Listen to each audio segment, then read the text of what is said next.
Thank you, Dean Chill. It is my pleasure to welcome you to the 95th commencement of the University of Connecticut School of Law.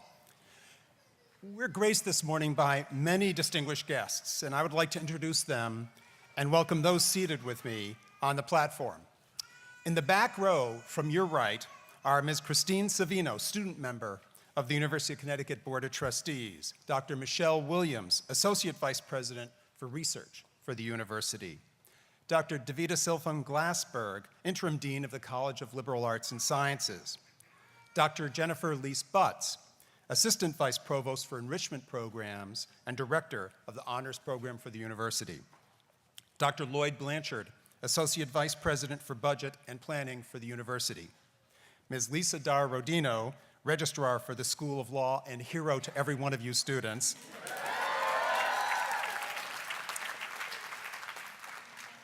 and Dr. Robert Birmingham, Professor of Law and Mace Bearer. In the front row, to your right, from your right, Mr. Paul Chill, Associate Dean for Clinical and Experiential Education and Clinical Professor of Law and Marshall. Ms. Christine Jean-Louise, Class of 2008, President of the University of Connecticut Law School Alumni Association. Dr. Craig Kennedy, Provost and Executive Vice President for Academic Affairs for the university. The Honorable Cornelia T.L. Pillard, Judge of the United States Court of Appeals for the District of Columbia Circuit, and our distinguished speaker for today's ceremony. And Ms. Darcy Kirk, Associate Dean for Academic Affairs, Associate Dean for Library and Technology, Distinguished Professor of Law, and Law Marshal. Welcome, Class of 2018. What a great day. You made it.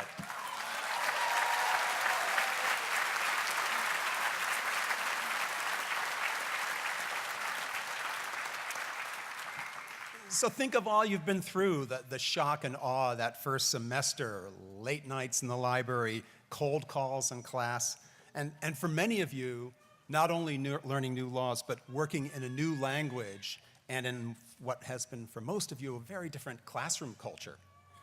But look what you have to show for it. For now, you have the capacity to change the world. And in fact, you've already done so much in that direction. You've resolved tax problems for low-income people. You've prepared estate plans for the elderly. You've counseled rape victims. You've obtained patents and trademarks for local inventors. You've clerked for judges, worked for the state legislature and state agencies. You've conducted fundraising to support student service projects. You've conducted trials and argued appeals already yourselves. You've advocated for abused and neglected children, and you spent spring break in a federal detention center helping immigrants who face deportation to places that put their lives at risk. What this reflects is something fundamental about you, that during your time here, you have transformed yourselves from students to professionals. And so we proudly launch you into your new careers. But these times are different, for you have a different challenge because the system that you have been trained to support is under attack itself like never before. There are powerful voices assailing the independence of the judiciary in our country, some even threatening impeachment of entire groups of judges based on a single decision. This is not just an attack on justice. This is an attack on your future. For you have invested heavily in learning the rules that govern the ordering of society and the resolution of disputes. And if we are told that judges should only follow those rules that benefit one particular side or one ideology, then the rules that you have studied and worked so hard on become illusory. We know where this leads because it has happened elsewhere. When you look at the world and you think of the best and worst places on earth to live, you see that what distinguishes them is whether the law is present and whether the law is strong. When it is not, society becomes corrupt and at its worst, violent and miserable. So you have no alternative but to fight to keep our system of laws intact that form the bedrock of our society.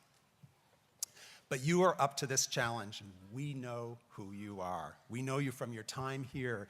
your tremendous energy, your good spirits, your willingness to hear and embrace new ideas coming from people who are very different from you.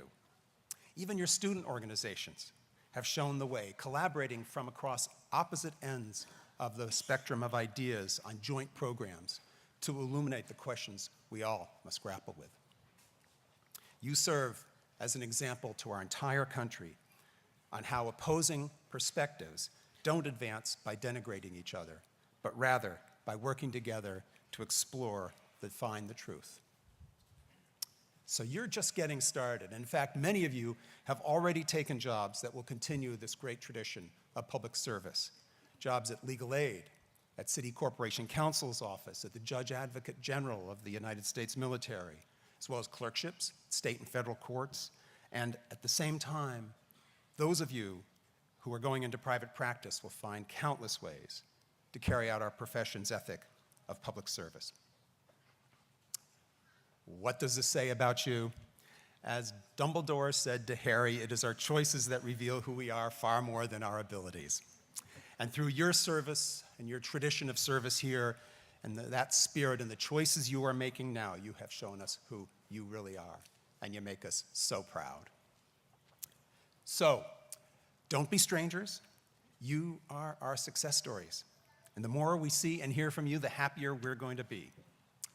Fortunately, you have elected a class secretary who will be your official representative with us on alumni relations and will help to organize your first reunion 5 short years from now. Congratulations, Sarah Bonaiuto. Where are you, Sarah? Stand up, Sarah. Where are you? There she is.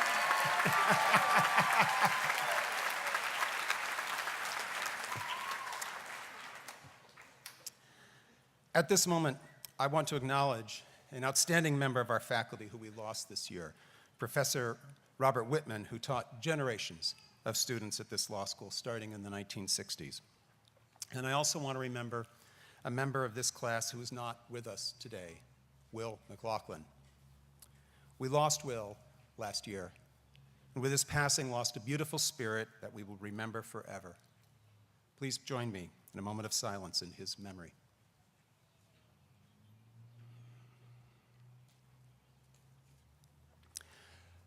But before closing, we should all tip our hats to the great faculty who have done so much to get you to this day.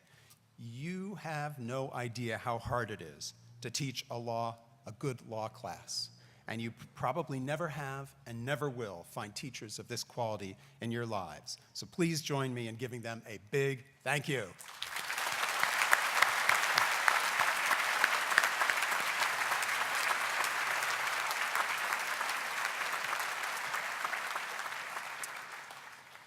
Let us also acknowledge the staff who have cared for you in many ways that you know, but many others that you couldn't ever even see, including a special thanks to the facilities team. It is thanks to them that we have this beautiful campus and this great event today, including a dry floor. Thank you, guys. And also, yes.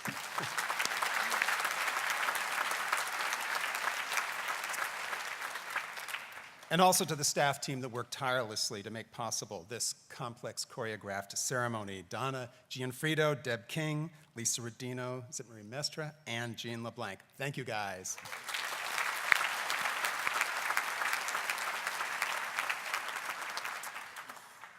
Class of 2018, we're gonna miss you. So stay in touch, answer Sarah's emails and texts, for you're always gonna be a part of our community. You've received this education thanks to the generosity of others who provided this community of scholars and teachers for you. Your chance is coming now to make a difference and pay it forward to the next generation, each of you in your own way. Class of 2018, the faculty of the University of Connecticut School of Law and I salute you. We acknowledge and honor the hard work that you have done to reach this moment. Congratulations to you.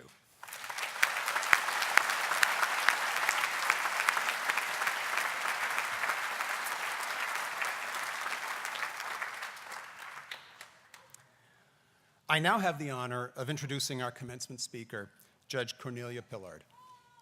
Judge Pillard is a judge of the United States Court of Appeals for the District of Columbia Circuit, often referred to as the second highest court in the country.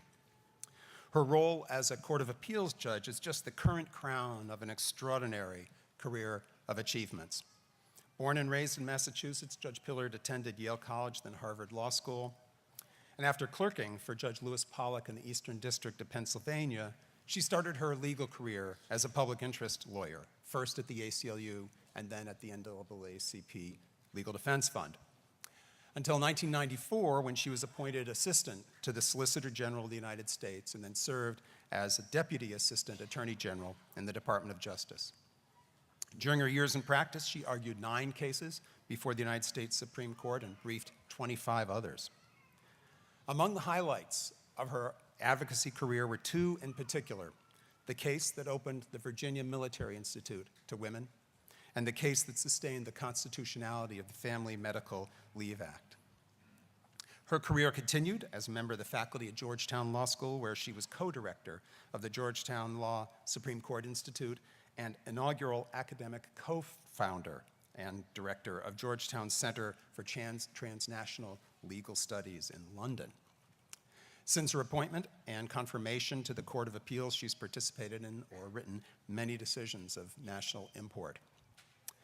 While her accomplishments tell us much about Judge Pillard, perhaps one of the most telling tributes to her at the time she was being considered for her current position was from the superintendent of the Virginia Military Institute, who was on the losing side of her case and her argument in that case. He said that while he was opposed to the integration of that school at the time, he now sees it as the Virginia Military Institute's finest hour.